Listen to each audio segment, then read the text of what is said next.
আমার শাশুড়ি, ছোটো মাসিমা আর দুই দিদাকে সাথে করে নিয়ে পঞ্চানন পুজো দিতে বেরিয়ে পড়লাম।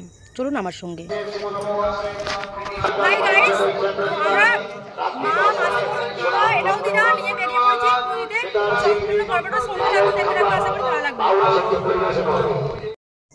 কোনো হুড়োহুড়ি নয়, এত সুন্দর সিস্টেম। প্রথমে ফলার আর সন্দেশ ঠিক আলাদা আলাদা জায়গা দিয়ে কুপন সংগ্রহ করতে হবে, তারপর পুজো শেষে এই কুপন দেখালেই প্রসাদ পাবো।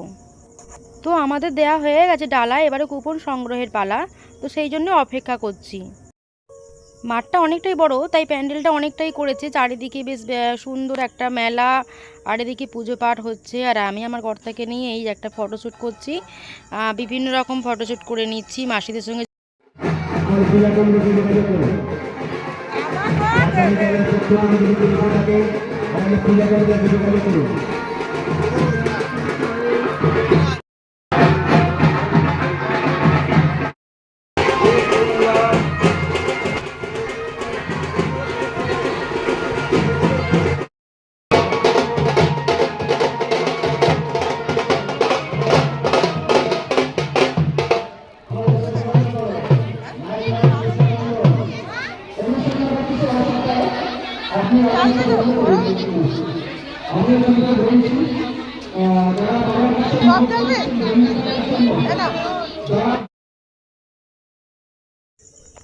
এরপর ঠাকুর মন্দিরের সামনে গিয়ে প্রথমে নমস্কার এটা সেরে নিই, তারপরে ধূপ মোমবাতি জেলে একটু আরাধনা করে নিলাম।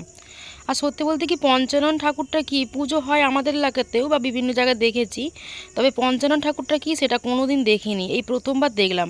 আর আপনারা পুরো পর্বটার সঙ্গে থাকবেন এবং স্কিপ কোথাও করবেন না, তাহলে বুঝতে পারবেন না। এখানেই আমি আপনাদেরকে দেখিয়ে দেবো পঞ্চানন ঠাকুরটা কীরকম দেখতে, শুধু আপনারা এই ব্লগটাতেই দেখতে পাবেন। তাহলে শুনুন, আপনারা কিন্তু মনোযোগ সহকারে এই ব্লগটা কিন্তু দেখবেন।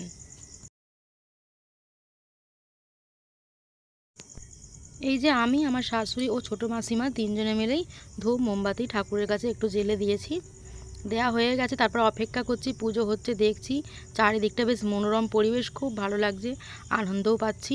আর আমি সত্যি বলতে কি, সাউন্ড দেবে বলে আমি একটুখানি পুজো আচ্ছারা বা এগুলোকে স্কিপ করে যাচ্ছি, কারণ সাউন্ড দিতে প্রচুর প্রবলেম হয়। তো বুঝতেই পারছেন পুজোর একটা আমের চারিদিকে ছড়িয়েছে, খুব ভালো লাগছে। আর সব জায়গাতে প্রায় এই মাসেতেই পুজো হয়ে থাকে, তো আমাদের এখানেও হয়েছে, খুব আর আমরা আনন্দ পেয়েছি। আর এত ভালো লাগছে কি বলবো, পরের দিন অন্নকূট, সেই ব্লগটাও আমি নিয়ে আসবো, তো আপনারা দেখতে থাকবেন, সেটাও খুব ভালো লাগবে। তো এখানে হয়ে গেছে, ধূপ মোমবাতি জ্বালাটা হয়ে গেছে।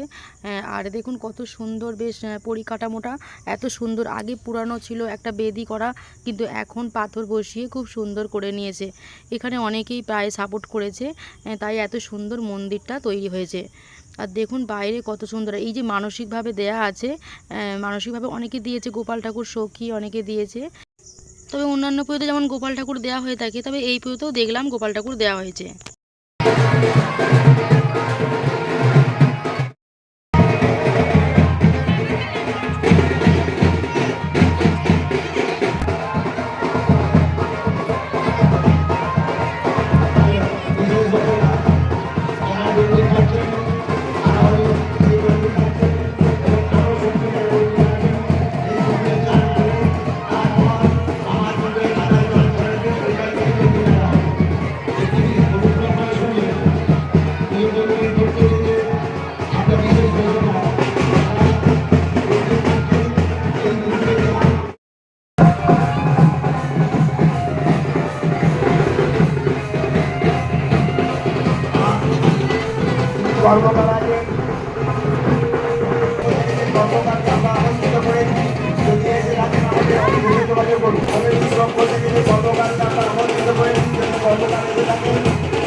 এটা ছিল মন্দির প্রাঙ্গণে প্রতিষ্ঠা করা পুকুর।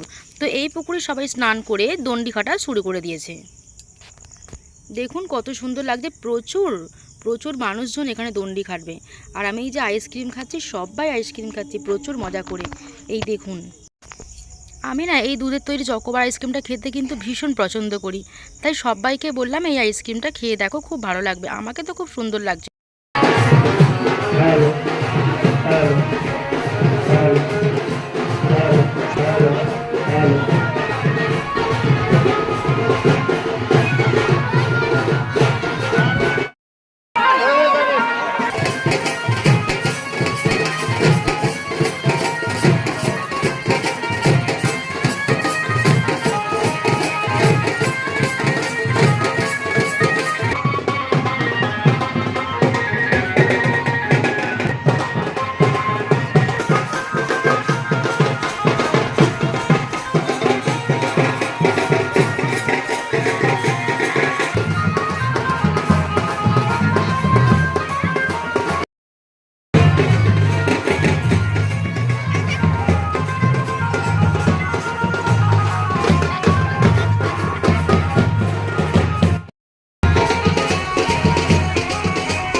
মিতালি পাল বাবার কাছে ওজনে বাতাসা মার্কিং করেছিল।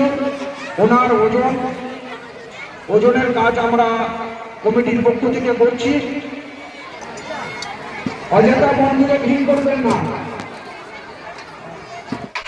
আচ্ছা, গন্ডি খাটা কমপ্লিট হয়ে গেছে, এদিকে পুজো পাঠ হচ্ছে। আর অমনি এখানটা ওজনের বাতাসা দেয়া হচ্ছে, যারা ওজন ছিল সেই ওজনের বাতাসাগুলো দেয়া হচ্ছে। আমিও এখানে বাতাসা দিয়েছি উৎসর্গ করার জন্য, হরিণুট করব। তো ঠাকুরমশাইয়ের কাছে চলে এসেছি মন্দিরের ভিতরে একদম। আর প্রচুর ভিড় হয়েছে, মানে আপনাদের বলবো কি, আর সেই রকমভাবে গরমও পড়েছে। আর এই দেখুন না, পঞ্চনা ঠাকুর কথা বলেছিলাম, এই হচ্ছে পঞ্চনা ঠাকুর। এর আগে সত্যিই কোনো দিন দেখিনি। যদি আপনারা দেখে থাকেন অবশ্যই কিন্তু ব্লগে কমেন্ট করে জানাবেন। আর চ্যানেলটাকে অবশ্যই সাবস্ক্রাইব করে আমার পাশে থাকবেন। আজকের মতো এখানেই ব্লগটা শেষ করলাম, আবার